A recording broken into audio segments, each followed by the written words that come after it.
And I remember hitting my first big joke, PJ, and I heard the most deafening laughter I'd ever heard. And I'm like, this is what I'm supposed to be doing. But in that moment and leading up to it, I had to make a decision. Am I going to be out on stage? Because I have seen so many other comedians' careers get ruined by it. I mean, Ellen was one of the top comedians in the country. Wanda Sykes didn't come out until 21 years into her career. And that was the right choice for her. But I had to decide who I wanted to be on that stage. And early on, I just decided, you know what? Be authentic. If you're lying to yourself in the audience, they're going to be able to see through you. Hi, gay. I'm PJ Brescia, they, them pronouns, your host of the BabyGay Podcast and the founder of the BabyGay community, celebrating the coming out process through storytelling, advocacy, and togetherness. I came out later in life and I knew nothing about queer culture. I'm still not an expert, so let's go on a journey of self-discovery together with amazing guests, diverse coming out stories, LGBTQI plus history, and everything in between. This is the BabyGay Podcast. Coming out looks good on you. Hello, everyone, and welcome back to the BabyGay Podcast. I'm your host, PJ Brescia, they, them, and we are here at the historic Black Cat in Silver Lake, California.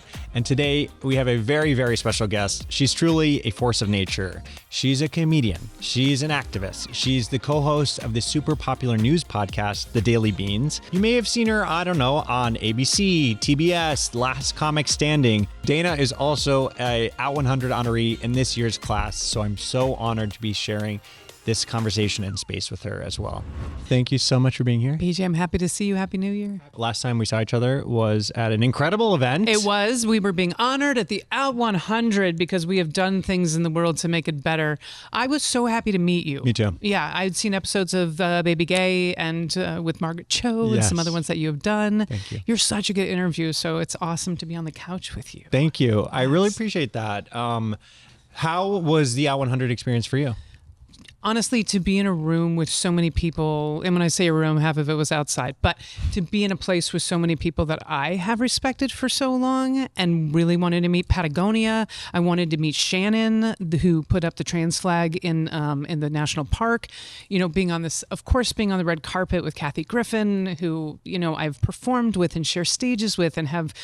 She's just been one of my heroes for so long. So to be in a room full of people that I admire, that are also looking at me and excited to meet me because of what I've done in the world, because it's so different than that way they've done.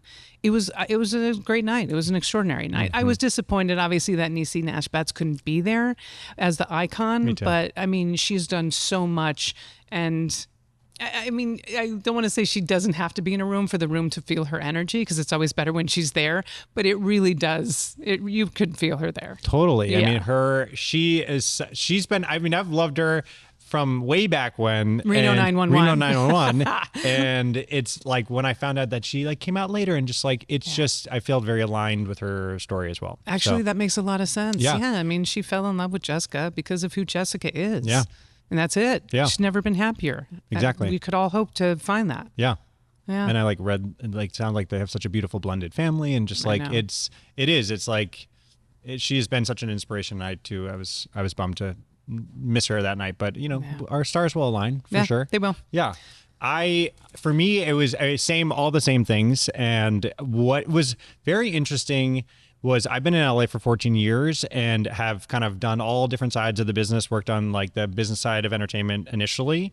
And being in that room, I saw icons that I've always admired, but then I also like bumped into people from my past. Oh, from in my a good closet. way? In a good way? All good ways, Okay. but it was like, it felt like it was like a reunion. Like I was having this like real like coming home reunion feeling where I was like, wow, it's touching a lot of different points of my life. Yeah. And it was just a really, really incredible experience. I think what's wonderful is that the people that came before us in the Out100 list, like a dear friend of mine, Guillermo Diaz, who a lot of people know from Scandal, playing Huck, is the nicest human on the planet, by the way. And I had met him when the Human Rights Campaign honored him at one of the galas. So to see people like that coming and honoring the new generation, if you will, the class of 2025, 35, even though some are older, some are younger. It was nice to see the support from the community who has walked that carpet before, gotten the honor before, but wanted to give flowers to us and congratulate us. So that was really nice. I agree. It was nice to see so many people there that had walked that before. Yeah. And like, I love the class photo, like Yes. thinking of it as like a class, like it just like, it really felt so special. And it's like, I can't wait to do the same for the future. Also, it's the only class photo I think I've ever liked the way I looked. I mean, if you go back to high school, my class photos, I mean, you can definitely pick me out. Yeah. Okay. Well, that's a great segue because let's go to the beginning. Let's do it. Where'd you grow up? Childhood? All the things. I grew up in Albuquerque, New Mexico. I was raised by a wild pack of Jews, otherwise known as my mother and 2 siblings. I grew up in a town that I didn't learn to appreciate until I got older, if that makes sense. Being in New Mexico, it's a gorgeous place. Albuquerque is a gorgeous city, but when you're younger, you're trying to get out. When you're older, you're trying to get back in, if that makes sense. Yep.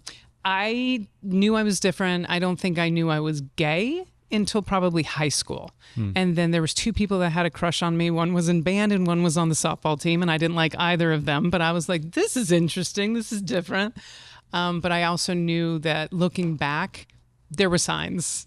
PJ, there were signs. Yeah. I think I had a crush on my high school, not my high school, my music. I went to band camp. Everyone, did you hear that?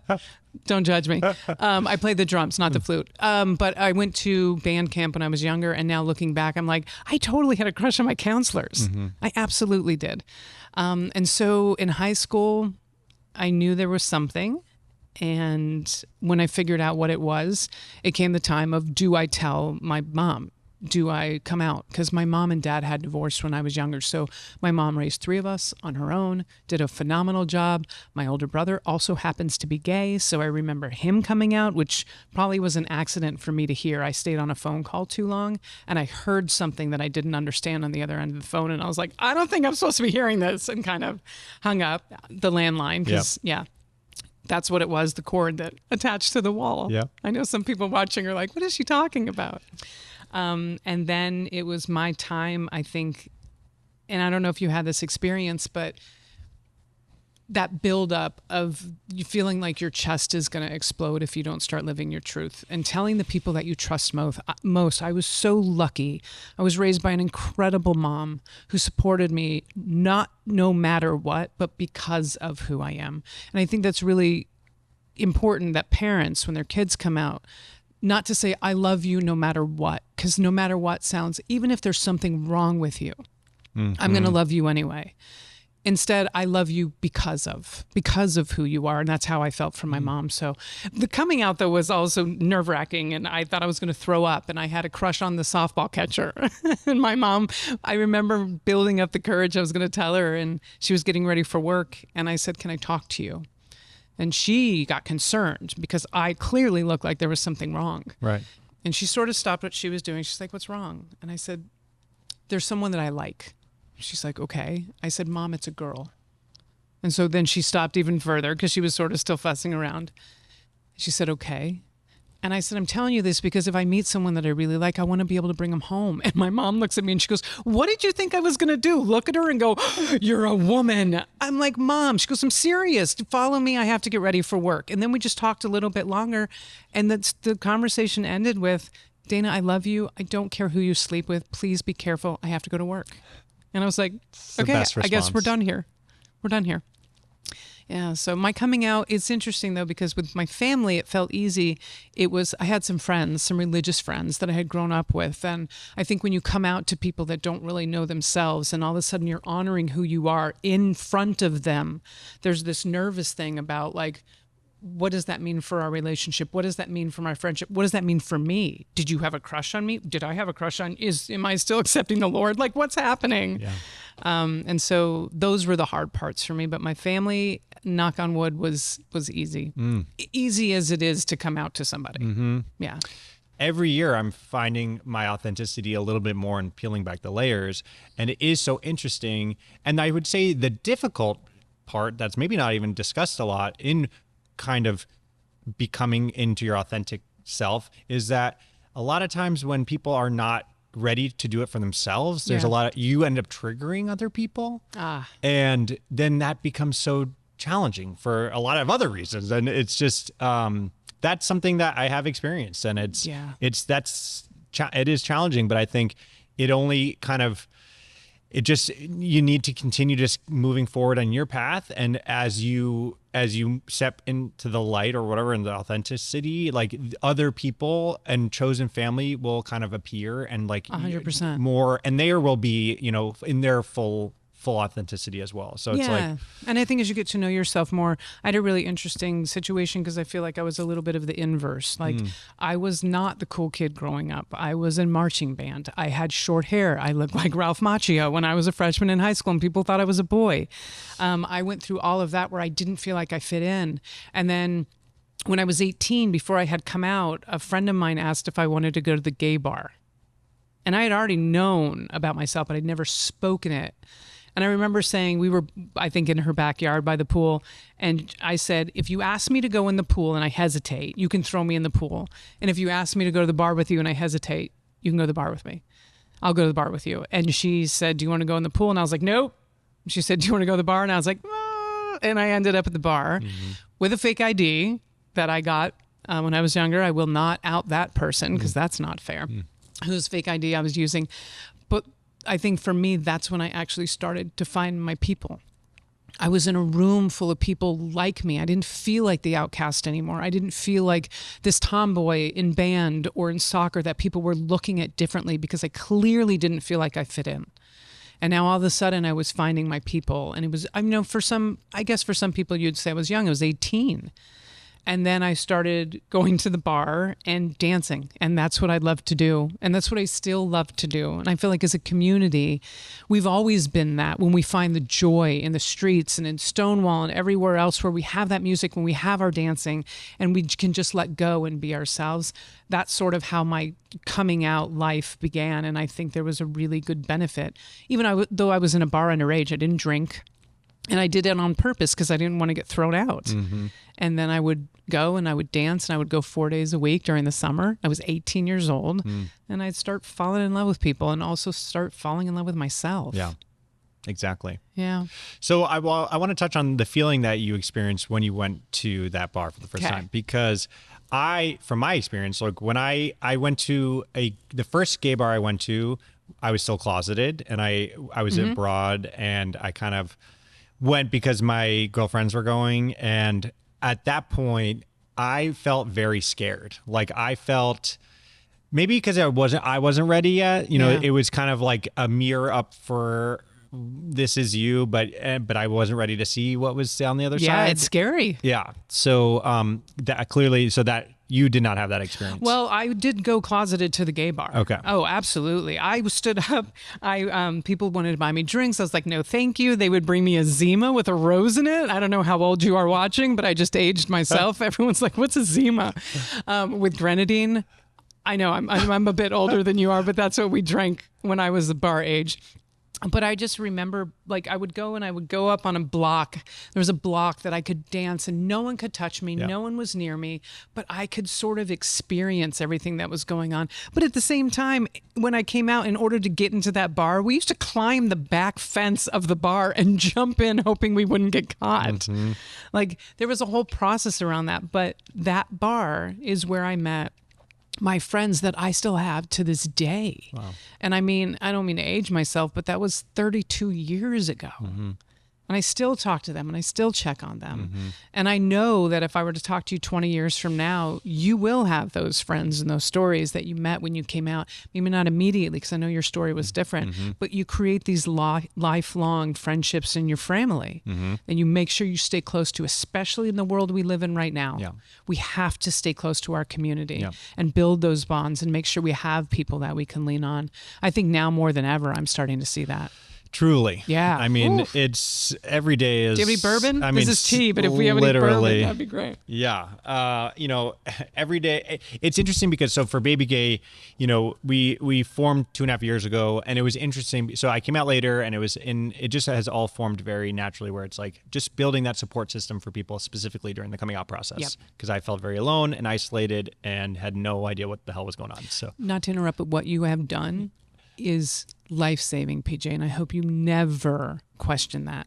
To give a community, and we've talked about this on their phone, and I love that you tell your story, and I don't want to take any of that. I'm just so proud of you, and I hope that you can hear that and feel that, because you are creating a safe space for so many people that listen to this podcast. Okay, keep going. Thank you so much. Thank you. Well, that's what happens when I interrupt people to compliment them. So this is pre the most recent election.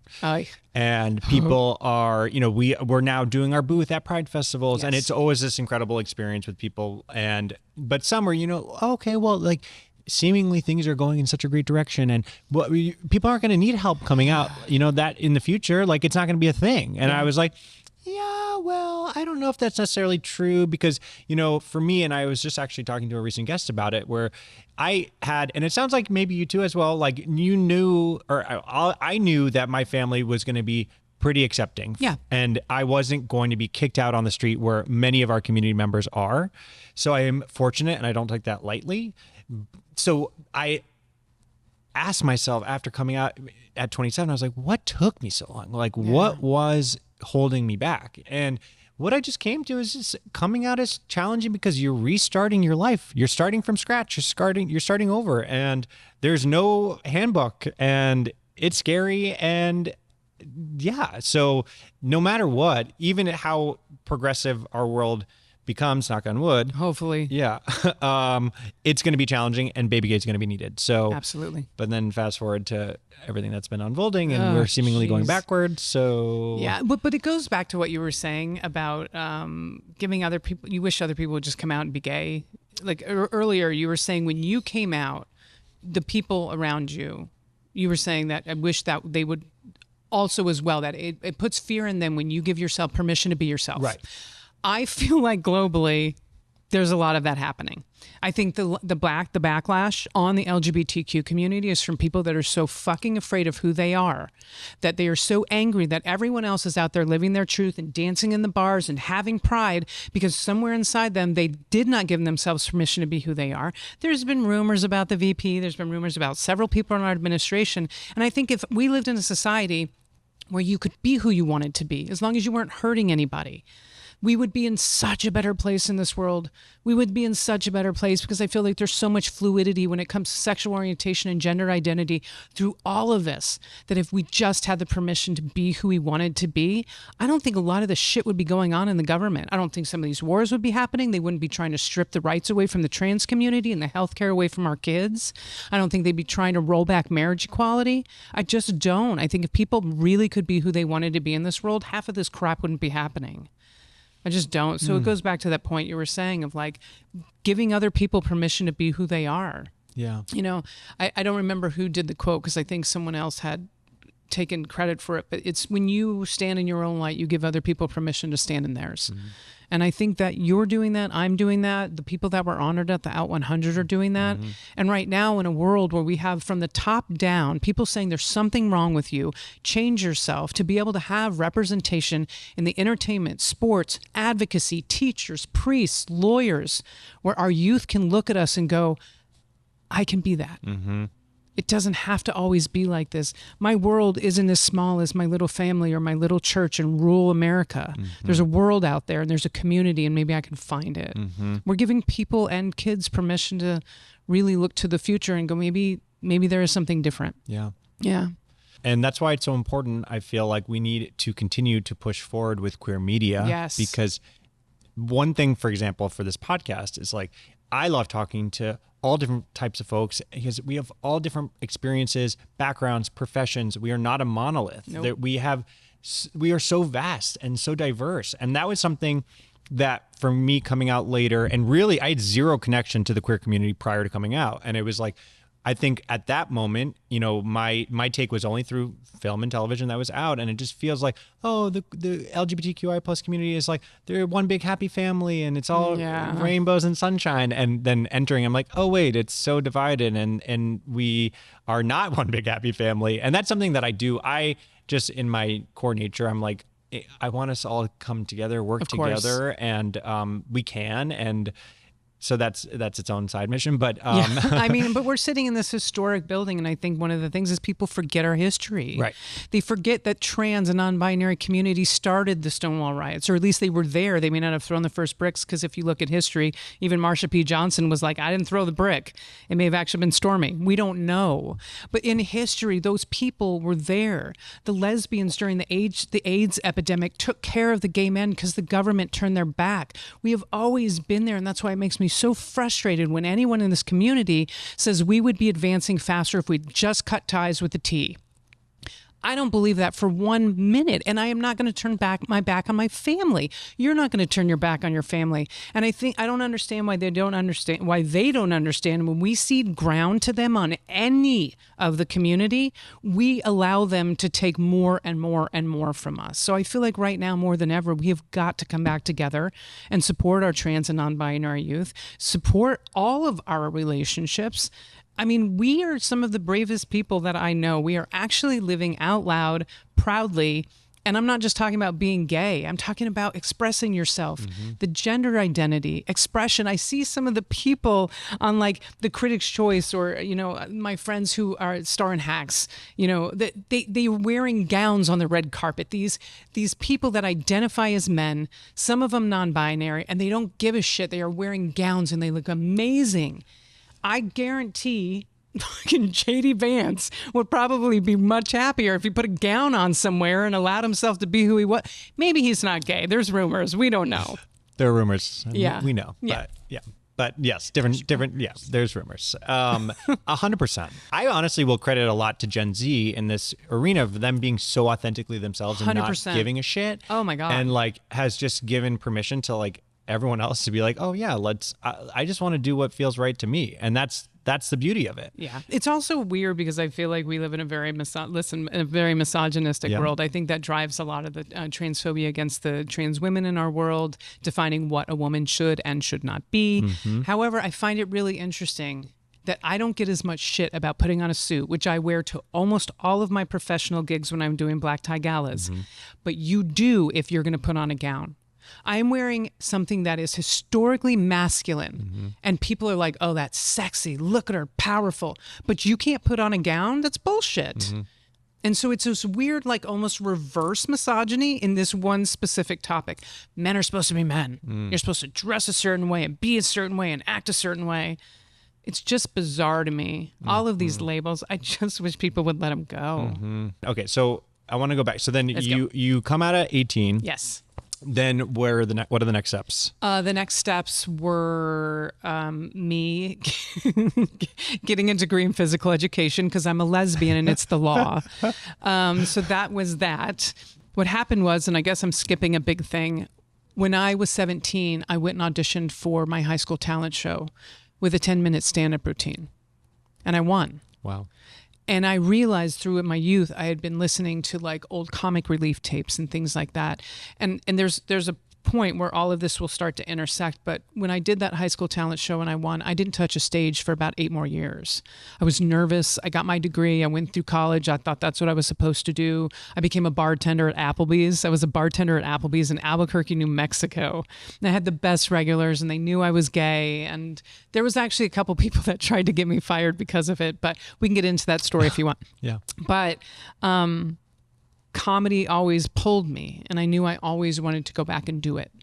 So there was a show that used to come through Albuquerque, and it was called Funny Lesbians for a Change. It raised higher education scholarships for women in the community, and I had seen my now friends headlining it.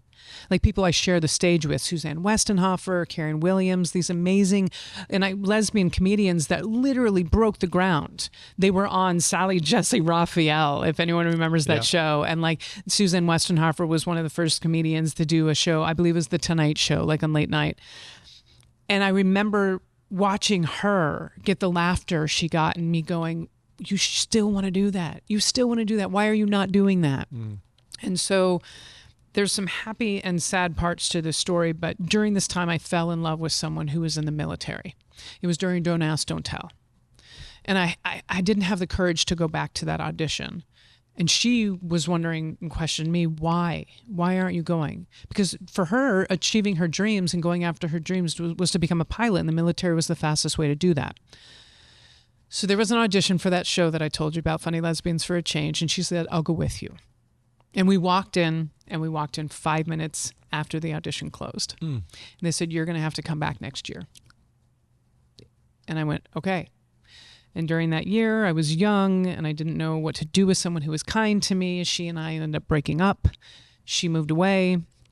We reconnected briefly because I broke up with her. So there was definitely some hurt feelings around that. She started dating someone else and we reconnected. But she was on a military exercise and her plane hit a mountain and the crew was killed. And it was one of those watershed moments in your life where you go, what do I want to do? And it was also really interesting because I was out and afraid to go after my dreams. And in order for her to go after her dreams, she had to stay closeted. She could not be who she wanted to be. And it was a strange juxtaposition in my life.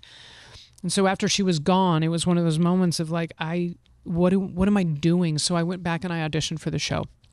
And they gave me a 7-minute set in front of 650 people in a sold-out theater in Albuquerque, New Mexico. Wow. And I remember hitting my first big joke, PJ, and I heard the most deafening laughter I'd ever heard. And I'm like, this is what I'm supposed to be doing. But in that moment and leading up to it, I had to make a decision. Am I going to be out on stage? Because I have seen so many other comedians' careers get ruined by it. I mean, Ellen was one of the top comedians in the country until she came out on stage. And granted, she rebounded and had an incredible career after that. But like one of my dear colleagues that I say colleagues because we have passed in the same circles and have gone out and had drinks and stuff. Wanda Sykes didn't come out until 21 years into her career. And that was the right choice for her. But I had to decide who I wanted to be on that stage. And early on, I just decided, you know what? Be authentic. If you're lying to yourself in the audience, they're going to be able to see through you.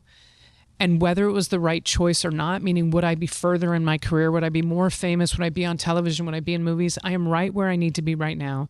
I'm out. I am proud. I'm creating a television show based on my experience as an out person.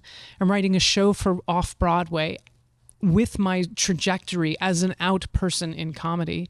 And so everything that I decided back then is now I'm starting to see those seeds that I planted start to grow. And I could have given up, or I could have decided, you know what, I made a bad choice. But then, and I know I'm sort of rambling right now, No. I get emails from people that listen to the podcast, my podcast, or that see me on stage and they send me a message and they're like, you have given me permission to be myself, to come out to my parents. I performed at colleges and universities, and to have kids and their parents then come up to me and say, introduce me to their parents. Say, this is the comedian I was telling you about. This is the comedian I listened to, and that's why I came out to you. And have a parent thank me.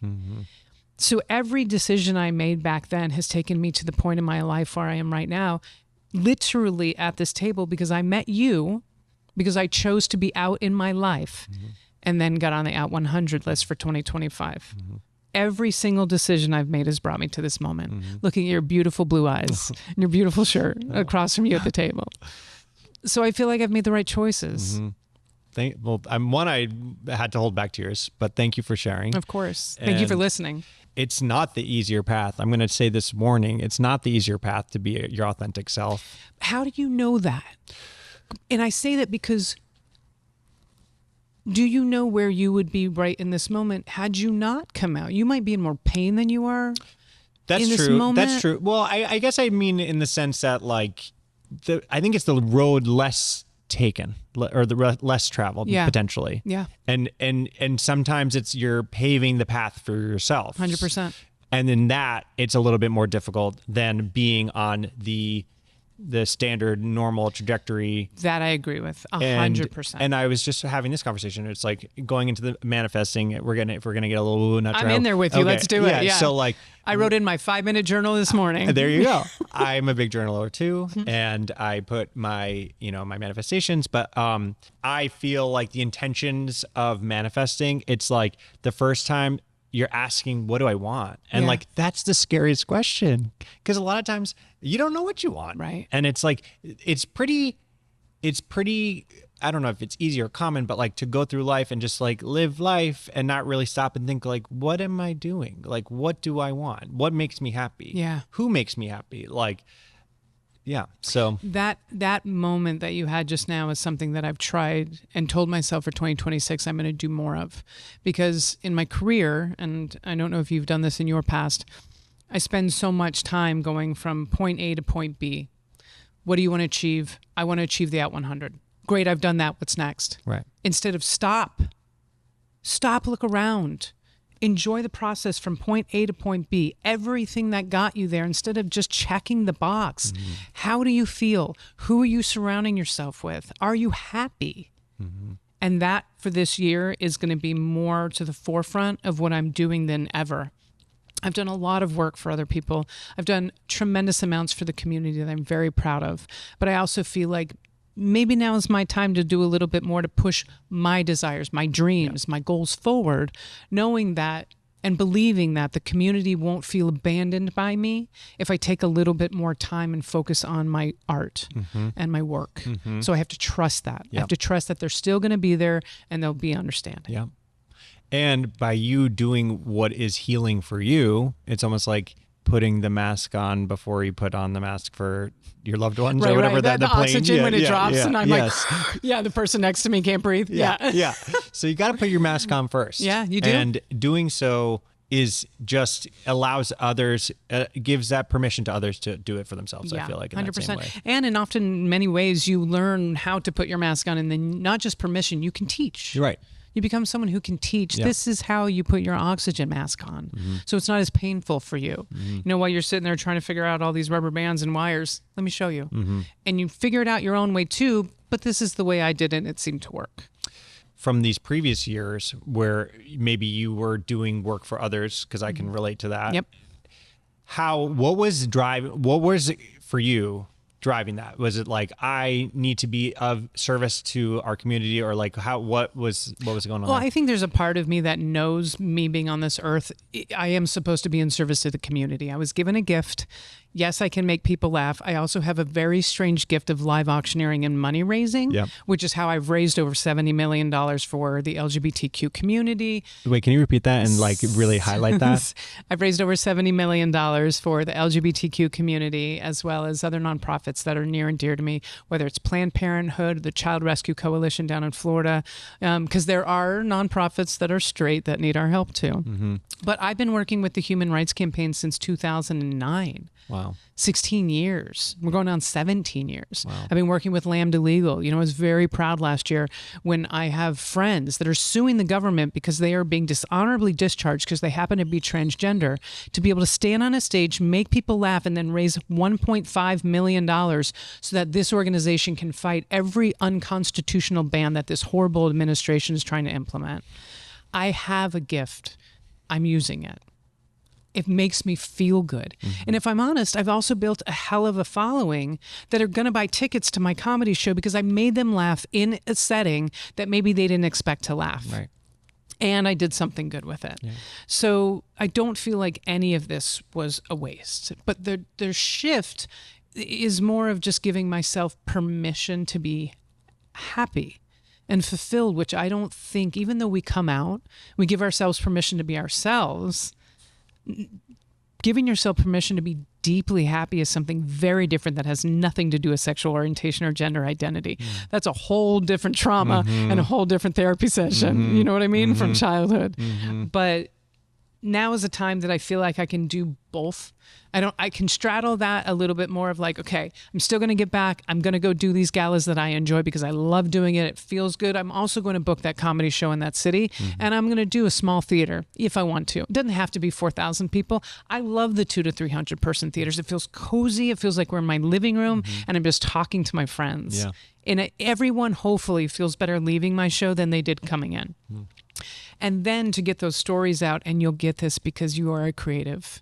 You're a creative, to get the stories out that have been in my chest and get them onto paper. And now the possibility, the very real possibility of them getting made and greenlit, and that the rest of the world gets to fall in love with characters that I wrote from the comfort of their home and the safety of their home. And they can watch characters on TV have conversations that they so desperately want to have with their loved ones. And maybe it'll give them the courage the next Thanksgiving when their racist Uncle Joe comes out and says something stupid to go, hold on a minute. To give them that courage, or to tools. We don't have the tools to communicate in this world that we are living in right now. Everyone's hiding behind keyboards and they have all of this, courage to say whatever the hell they want to whoever they want. And they'll never, ever have to see these people. That's a horrible way to live. Yeah. But if you reverse that and you create characters on screen that people can see themselves in and really change their lives, or give them the tools to be able to have a conversation, to be able to change something in their own world, what a gift we have as creatives to be able to do that. So I think at this point, it would be a disservice to myself and my fans to not make this art. Truly. So that's where I'm at. It wasn't until I saw myself and someone else that was already out is what unlocked it for me. Yes. And that's what I want to do with this podcast, is just share people's stories, because someone's going to see themselves in someone's story and it's going to say, okay, they're okay, I'm going to be okay too. 100%. 100%. Yeah. I would say this year, okay, so two standouts from recent television shows for this year, or for 2025, was Boots and Heated Rivalry. Oh my God. Meeting the creator at Out100 who wrote Pink Marine. Was just so amazing. These people living their lives, but finished, because I jumped in like I was so excited to say something. That was it. No, that's I shout out to Greg Cope White and Andy Parker, the creators. They both went on this podcast. I literally just framed my Out100, and Greg is below me. Okay. So forever, Greg will be part of my office, where I've got Niecy Nash on one side of the frame. I've got me and Greg right below me. And it is just a reminder of that art that needs to go out in the world. Absolutely. It was the perfect time for that show to be made. I'm furious that we have a bullshit department of, I'm not calling it what they want me to. We got Pete Kegseth walking around going, oh, this is a travesty. And whatever pressure got put on whatever network or whatever person, that show should not have been canceled. And I'm really hoping another network, another platform picks it up, because I think there's more stories to be told. 100%. And that was totally not based. The show was a hit, and it for anyone that isn't following the drama, the show is a hit on Netflix, and Netflix canceled it. And in my hot take is that with their trying to take over Warner Brothers, they're bending to this administration, because this administration had thoughts on the show being woke garbage, which is because Pete Hegseth had to watch it 8 times alone in the dark in his makeup chamber at the Pentagon to decide he didn't like it. It doesn't make me feel good, does it? Because I think it might make you feel really good, Pete. I think you feel very seen, Pete. So... yes, other networks, please pick it up, because it's such an incredible show and there's so much there to be told. And Greg, thank you for putting the art out into the world. Oh my God, the Pink Marine's so good too. Read that, hilarious. He is so amazing. And then that episode we had Greg and then his best friend Dale, who are the two the real life for Boots characters. Nice. And what I love specifically about that story is that it's not the typical like straight and gay best friends, and it's, the gay is truly like in love with the straight, and like it's not that. Like they've already come out, we're not even seeing that, we're in their world with them and they're entering the Marines, and I just think that's such a fresh take. It's like we just need to see queer people living in life. Just being. It doesn't have to be about like coming out like all the time. I work with an organization called Gender Cool, and one of the things about these youth, and they call them champions, and they're trans kids, and they're basically saying my transness is the least interesting thing about me. Mm-hmm. And that's what I would love for characters on TV to be. I want that to be our backstories and that background in us, but not to define us. But I also think it's really good for television, which is why I'm proud of what I've written, that we're not the ones that are broken in the show. Oftentimes, I think the trans and gay and bi and lesbian storylines, this trauma and this brokenness, how about we're doing just fine? We're still flawed and we're funny, but the stories are about the people around us. Learning why, finding out about us changes their view. You know a trans person in the world, but don't know they're trans. Mm-hmm. And they come out. Why do you feel any different? Because it has nothing to do with that trans person. It has everything to do with you. So let's go internally to this characters and be like, what changed? Mm-hmm. Do you know what I mean? So I think that's so important, what you just said about it wasn't just that, typical relationship and them being, one of them being gay wasn't the drive of the storyline. Right. And I think that should be more of what's happening on TV and movies. Don't get me wrong, the stories still need to be told. The coming of age stories need to be told. But one of the things that I want to see on TV, which is what I'm trying to create, what about our generation? What about people who are 38 to 50 who are wired a certain way because of our parents or because of church or because of school? I want to see all those people unwire themselves to be better functioning people in society, or to be able to teach their parents to be a little bit different, or to be able to teach the next generation, you need to pick up the torch. We've done this. We're tired. I'm tired, and to remind that young generation, like, there was a fight ahead of you. There was a fight behind you, and there's still going to be a fight ahead of you. God, what this administration has done to this community and to the youth and the stories they've told them, it's going to take decades to unravel that. Yeah. And it is important that we all still continue to do that.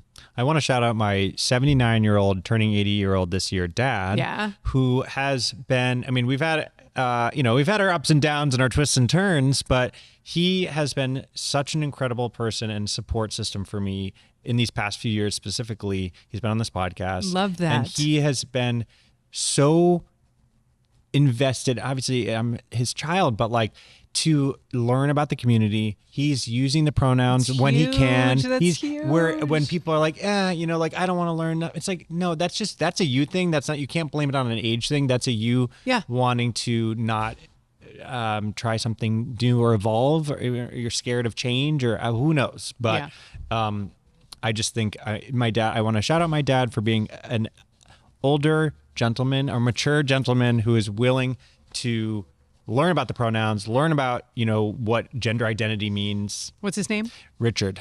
I also want to shout out to Richard and give you props. Thanks for being a good Papa Bear.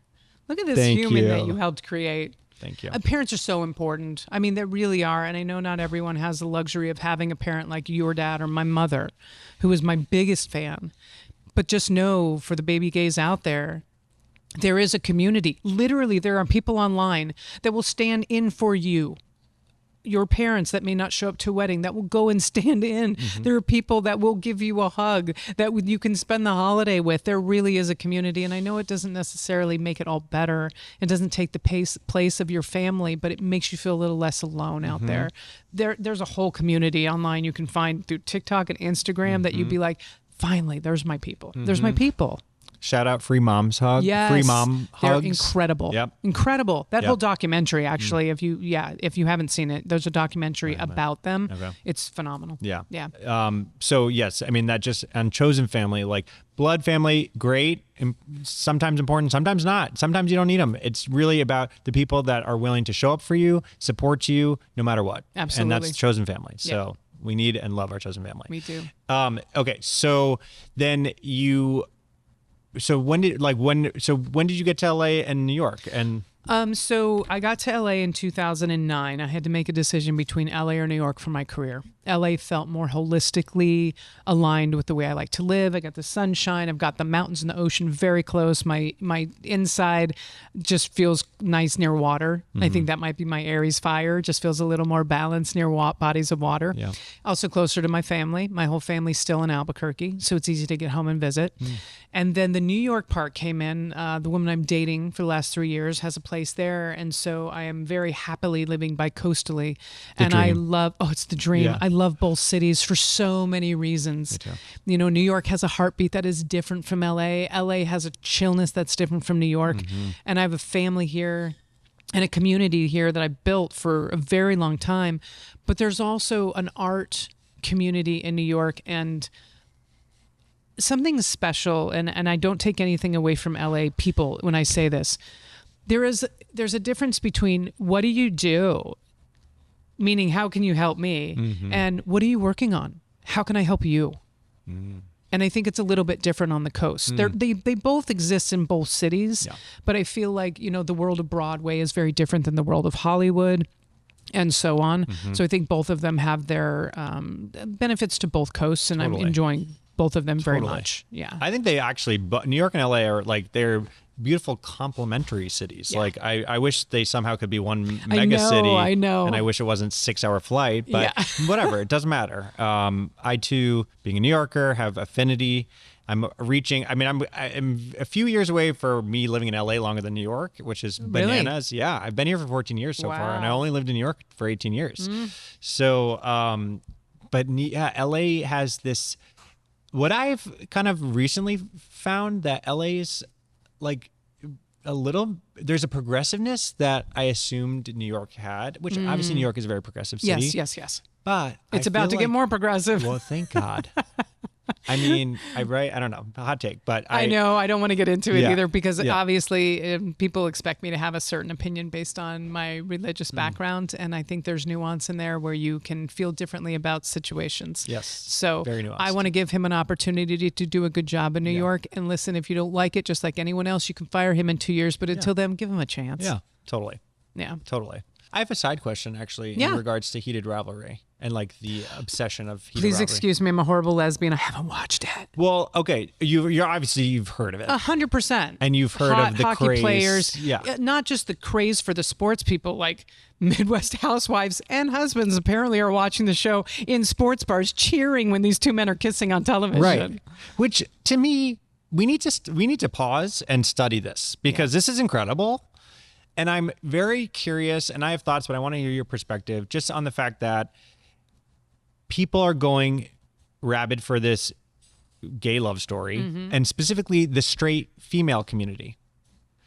What is it about gay romance that they're really into? And like there's a whole book like this. There's a book world. I mean, well, as a straight woman, I can answer this question. I have no idea, PJ, to be honest with you, why there's so many. I mean, but I guess it goes to this whole phenomenon. Like when girls have their bachelorette parties, where did they go in LA? They went to the Abbey until the Abbey was like, you're not allowed here anymore until we have marriage equality, which I think was the right thing to do.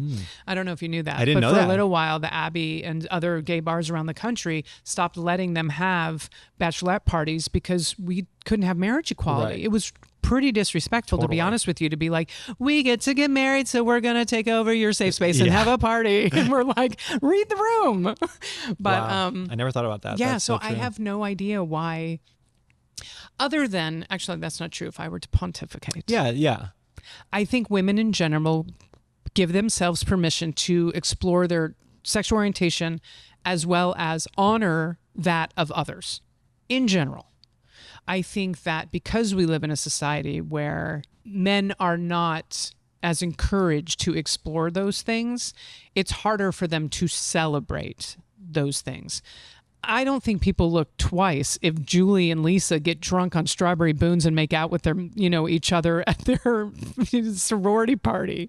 I just don't. No, they encourage it. Actually. And they're right, because we live in a society where that's the hetero male fantasy.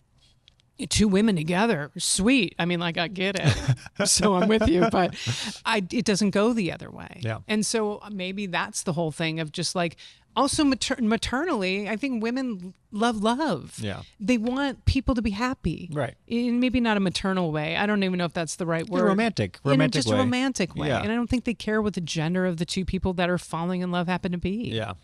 I think that's probably what it is. It's just hitting They the celebrate love. They celebrate romance. Yeah. They celebrate happiness, I think, more than men do in our society, which is sad. So sad. It is sad. And I hope this like is changing things a little bit. Like, I mean, and it's why it is so interesting. And I don't lose the humor in the universe doing this, but it feels like it's like, administratively, we're like going the opposite way. And yet we have this hit that's like really massive right now. It's like, oh, like we're so layered. And it just shows that no one knows what the fuck's going on. But right. And obviously, it makes me a little bit frustrated because Boots getting canceled and this being celebrated.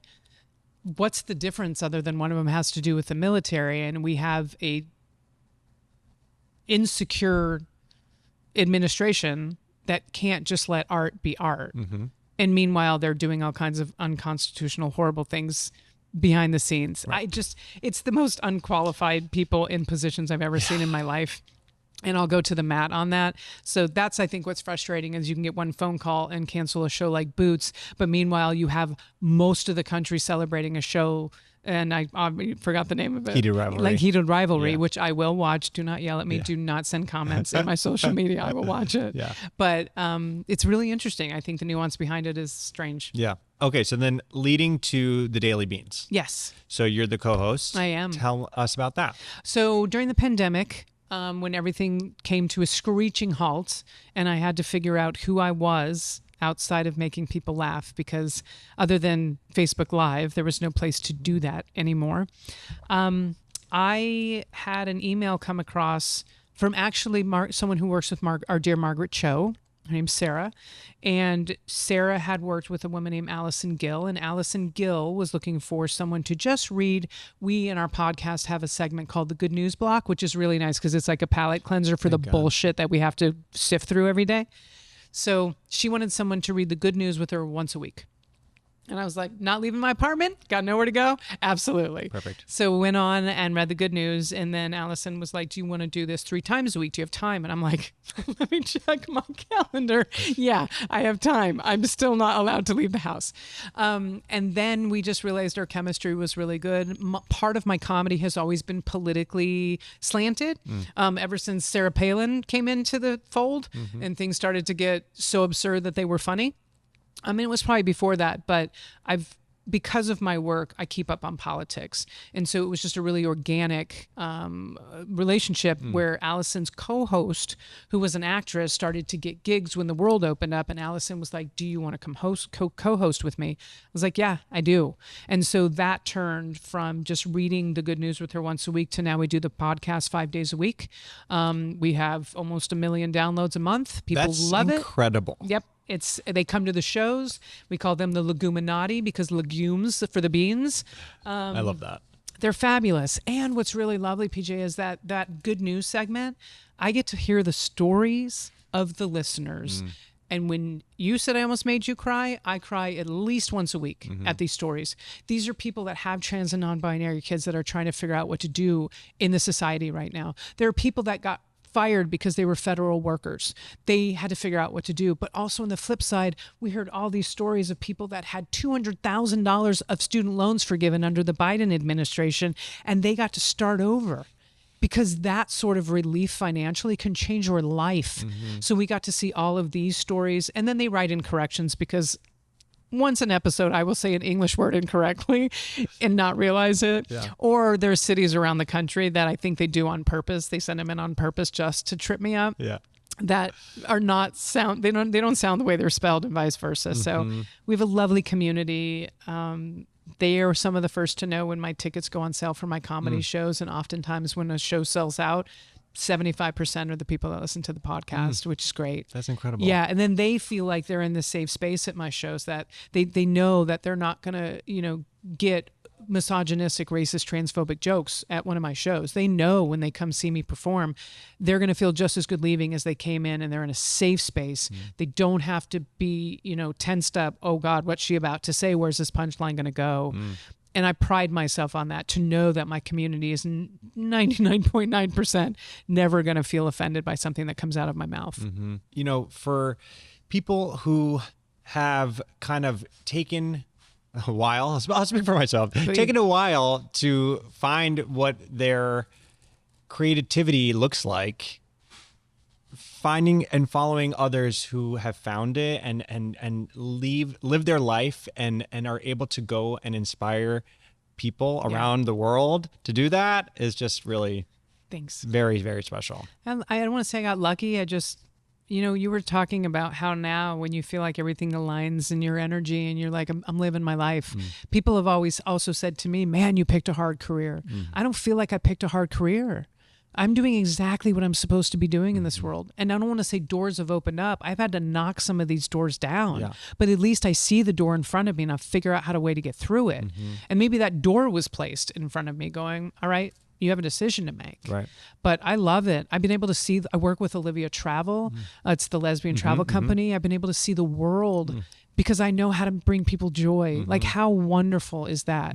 You know, and all the work I've done with the nonprofits, I'm grateful that every time I see Lambda Legal post, we just won in court against the Trump administration, or the human rights saying, we just got healthcare back for the trans youth and blah, blah, blah. Even though I know I didn't do it alone, I at least had a part in it. And that makes me feel like I'm doing what I'm supposed to be. For the listeners that want to get involved in any of these organizations that you've worked with, that are baby activists, let's call them. What do you have like one piece of advice for, or like how to begin that journey? Well, no, there's not a plethora of them, but if you go to my website, which is danagoldberg.com, I actually have a page that has 6 or 7 of the organizations that I trust and I would vet, that I've worked with, so you know that your money is going towards something that's important to you. So there's a starting point there. You could easily Google. There's also websites, though, that you can look up the legitimacy of nonprofits to make sure that your money is going to something legit. So I would make sure people do that. But really sit with yourself. I think a lot of people feel overwhelmed right now in the world because they want to change and do so much. That ask yourself, what are 1 or 2 things that are really important to you? Is it, food insecurity? Is it the houseless population? Is it the trans community, the non-binary youth? I guarantee there's a nonprofit out there that is doing the work you don't have time for, but you can donate to, so that the boots on the ground in those organizations have the funding they need to actually execute the plans that they have set in place for the next year. Because this next year is going to be hard. I know that this last year has been hellish. Project 2025 has been a disaster for the LGBTQ community. This next year is going to be possibly worse. So I want people to just buckle down, but know that in November, and I really have faith still that we can have an election that will change things, because you see House seats being flipped by 12, 14, 20 percentage points in the South. People are tired of the bullshit. And I don't think it's just Democrats and progressives. I think there are other people that voted for him that have realized, this is not what I voted for. I don't align with this. I think there's a reckoning coming in the midterms. And I think people don't realize how much power they have when they write a postcard, they go knock on a door, they get a friend to go vote that's never voted before. I mean, in Texas, they just announced that every single election, every single place there's an election, from the courts all the way down to I believe the schools, now has a candidate running. That has never happened in this century in Texas, where one party has had someone running in every single open election. Even when we won the midterms in Trump's last horrifying presidency, the first time he was there, even when we won the midterms and gained like 28 seats, 20 seats were uncontested in Texas. There weren't Democrats running. People didn't think it mattered because we live in a red area. I think they need to stop thinking that way and run a Democrat, because there are people that live in that area that may not be Democratic. They may not be progressive, but they're not this. Do you know what I mean? They're not the horrible things that are happening, and they will vote to stop it. So I think between now and then, just find something you want to fight for and that you believe in, whether it's a nonprofit or go knock on doors for a candidate that made you feel seen. Yeah. And that you believed was going to fight for you. I think more than ever we need to do that this year. And yeah, I take a step, like put some action. Like 100%. And I get the overwhelmed feeling. Like I too, when I'm overwhelmed because I'm overstimulated, it's paralyzing. It's like in all regards, and it's and in this current climate, 1,000%. So it's like, just step by step. I also, I think maybe find a buddy, like find a friend that you could make it a fun activity. Like you can frame it in a different way. It doesn't have to be like, I'm doing service and it's going to be boring. It doesn't want to feel like community service, like you committed a crime and you got 9 weeks. Exactly. Make it enjoyable, make it joyful, have fun with it. Even if you're dealing with heavy topics, you can have fun with it. Absolutely. Yeah.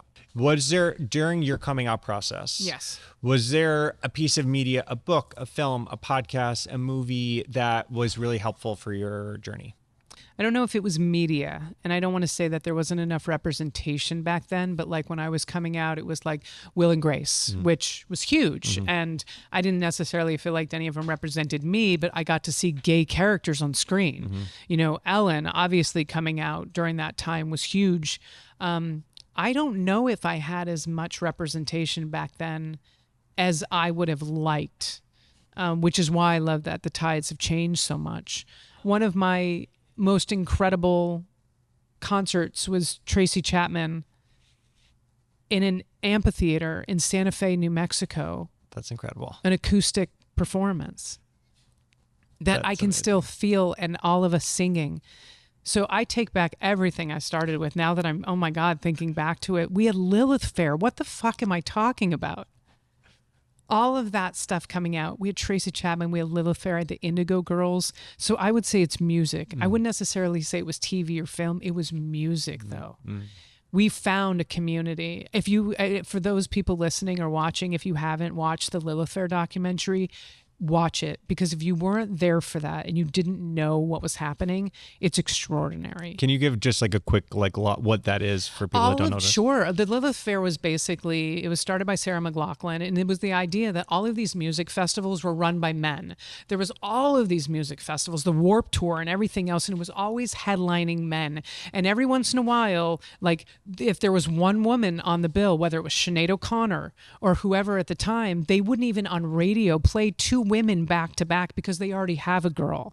They already had a female. Yes, they already had a female artist playing. So many musicians that were so good back then, Paula Cole and, even Sarah, and then all of these people that came up. You got Jewel, you have Tracy Chapman, you have all of these people, the Dixie Chicks, that they weren't playing on the radio. And Sarah McLachlan was like, let's see if this works. Not only did it work, it was a massive phenomenon. And I remember growing up and coming out, going to this music festival and just looking around with did you hear my shoulder? Because I'm 50. Did you hear that pop? just hearing. Well, when this airs, I won't be 50 yet. I'm 49. Don't push it. But just looking around these fields of grass covered with blankets, and it was 95% lesbians, because we finally had representation in music, and we finally had a safe place to go, because music festivals were not safe for the gay community. There's horror stories in the documentary where women were hurt at music festivals. And so even straight women were like, wait a minute, I can go listen to these musicians and I don't have to worry about all of these drunk men coming up and making me uncomfortable. Thank you. So those were, that's probably what it was. It was music. It was music. It was me dancing at the bars. It was music. That's so incredible. Yeah. Where did it take place? Oh, Lilith Fair all over the country. Oh, it did? Oh, yeah. Oh, amazing. It was massive. All over the country, maybe Canada as well. Okay. Actually, now I'm thinking about it, because Sarah, I believe, is from Canada. I don't know if it went into other countries than that, or if it stayed in North America, but it was, PJ was huge. Now you have to watch the documentary. I definitely will. Yeah. They need to bring that back. Okay, so there was conversation of it, bringing it back, and they didn't know if it would work. I think they tried once and it didn't work, but I have to think now, if someone did it the right way, when you've got Sabrina Carpenter and you've got, look at Taylor Billie Swift. Eilish. Oh my God. I did watch the Taylor Disney documentary that had like 6 episodes. What an incredible artist. Whether you love her or you hate her, I happen to love her music. Yeah. What she did and what she accomplished, and the drive through her entire life and her family's support of her dream. Good for you, girl. Good for you for becoming the first billionaire, if that's true. I don't know, but the first female billionaire. She deserves every flower she gets. She worked her ass off. I agree. Yeah. I agree. Just so talented, such an incredible, seemingly person giving back to the community on all regards, hopefully. And whether you like her or not, you have to respect her, because she is an icon. She created a tour in massive stadiums where people of all gender expression felt comfortable being there and being themselves. Adult men trading friendship bracelets with young girls and other men. I mean, it was a phenomenon. I hate that I didn't get tickets to it. Now that I'm watching it, I'm like, oh my God, this would have been something special. But Lilith Fair, to me, was the Eras Tour of today. Yeah. Like that momentous shift in a national culture. Yeah. Toward female music and female musicians. It was powerful. Yeah. Really powerful. That's incredible. Yeah. Okay, so we're gonna do a quick game of rapid fire questions. I'm ready. Okay. Okay. I gotta fluff the hair. It's humid. My fro got low. Yeah. Okay. My curls are out. I'm ready to go. Where was your very first stand-up set? My first stand-up set was my high school talent show in Albuquerque, New Mexico at Monsanto High School. I was telling jokes about my boyfriends and why it wasn't working out so well. And it probably wasn't working out so well because of my tie collection and my button-downs. Continue. That's incredible. One comic who made you think, oh, I want to do this? Wanda Sykes. Most unexpected place you've ever performed? The Republican National, just kidding. Could you imagine if I was like the Republican National Convention? A country club with a bunch of very conservative, rich people that absolutely fucking loved me. Oh, good. Okay, good. Yep. Okay, great. For favorite celebrity you've shared the stage with? Oh my God. Shared the stage as in we worked the same event or was on stage with them at the same time? I think on. Am I ruining your stage... rapid no, fire? they're never rapid fire because I always like take forever. And no, I guess you've shared the stage with the most incredible people. Yes. So I guess on the stage, physically on the stage. Physically on the stage at the same time. The first person that pops into my head is Lily Tomlin, and then right after that was Lena Waithe, and I just think they're both incredible in what they've done for their communities that they belong to and represent in many ways, and both of them are intersectional. They don't just belong to one community, but incredible. Both of them incredible. Yeah. What still makes you laugh no matter what? There was a website called damnyouautocorrect.com, and I used to sit and cry at autocorrect texts. And I think if you put one in front of me of like a fuck up text that was sent to someone, I think that would probably be it. I love those two, and like I just see like the one with like parent and child ones where it's like the parents say just like really hilarious things. Yeah, by and accident. I think it was like, "Mom, I'm gay," and it was supposed to be a different word. And it's like, "Oh, honey, we knew. I'm glad you finally thought you could come out to us." And they're like, "What are you talking about?" And it's like I meant. I don't know what it would have been auto-corrected from gay, but yeah. That's hysterical. Yeah. So during a heavy news week, which I'm sure you deal with every week, every single week, what is a way that you recharge? I go play pickleball. I love it. It's being outdoors and it's a great sport. And I know people are going to make fun of me, but it's something that I've picked up recently in the last few years and I'm really good at. And it's a great community. It's a cult, but it's a great community. Favorite queer comedian? I think I know your answer. That's really hard. You would think I would say Wanda because that would be the first person that would come out of my mouth, and I think I'd stick with that. It's hard because I respect so many people I share the stage with. Yeah. You know, I've got Kristen Key's a good friend of mine, Jessica Kirsten, who's one of the funniest people on the planet. You know, all of these queer, lesbian, gay comedians out there. So, but icon for me, Wanda. One piece of advice you would tell your baby gay self? One day you're going to know how to do your hair. Like one day it's going to be okay. You're going to figure out what to do with that head of hair. On that note, I was watching in your research and watching some of your materials online, and when your hairstyle, when it's kind of like a mohawk. Oh, when I'm on stage doing my galas, it's one of my favorites. Gorgeous. Thank you. It's my updo, and I feel it's badass. You should. Yeah. Because you look badass. Thank you. It's amazing. Thank you.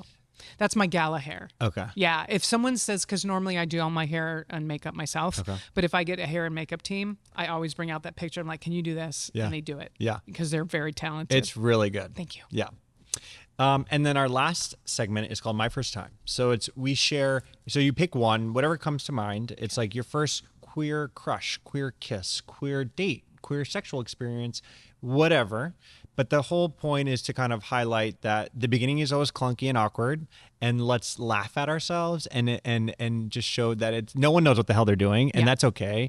And it's really for those that have yet to experience those things to know that it'll be okay. My first would have been my first kiss with a girl. So when I was going into the bars underage, let's bring this back to the beginning. I had a big crush on the first baseman and the softball catcher, because as you do. And I remember I'm realizing that's not even the first person I kissed. There was a friend that was friends with the softball team at the university, and I got a big crush on her. And I remember going out to her truck and just being nervous as shit. Never kissed a girl before. I knew I wanted to. I was scared, blah, blah, blah, blah, blah. And I remember us kissing and her saying, "Oh, thank God you're not a bad kisser." And I was like, not sure that's what you're supposed to say after something like this, but also, thank you. Yeah. Yeah. Take the compliment. So, ladies, just so you know, my girlfriend's probably like, stop it with the stop it. I'm not a bad kisser. Not a bad kisser, apparently. That's right. Well, Dana, this was so incredible. PJ, you are wonderful. I'm so honored to be part of the Baby Gay family now and to be sitting here with you. I can't wait to see what you do next. You've already done so much for the community in LA. I mean, because of you, National Coming Out Day, Los Angeles is like the major city in the country that now acknowledges it a national holiday because of you and your nonprofit. That's it wasn't a big just me. Thank you. Deal. But yes. Okay, but Thank there's you. a lot of people. You were Yes. a part of it. Thank you. Yes. Thank you very much. Can't wait to see what you do next. Me too. Thank you. And same for you. Seriously. Yes. And where can people follow you on social? On all the socials, I try and keep it easy. It's at DG Comedy. Instagram, TikTok, which I'm still breaking into, but Instagram, Facebook, Blue Sky, all at DG. My initials, DG Comedy. My website is danagoldberg.com. You can see videos and pictures of the Mohawk, as well as find out my tour dates for 2026. I'd love to have, if you're watching this, if you're listening, I'd love to have you at a show. You can get tickets on my website. And go to one of the galas. Yep. Go get dressed up with me. Yep. Put on some fun clothes. It doesn't have to be a tuxedo and a gown. Yeah. Just gender expression. Have fun. Yeah. Wear whatever makes you feel good and That's sexy. right. Because clothes don't have a gender. Correct. I wish people would get over that. Truly. Yeah. Truly. Well, thank you so much. Thank you. And baby gays, remember, coming out looks good on you.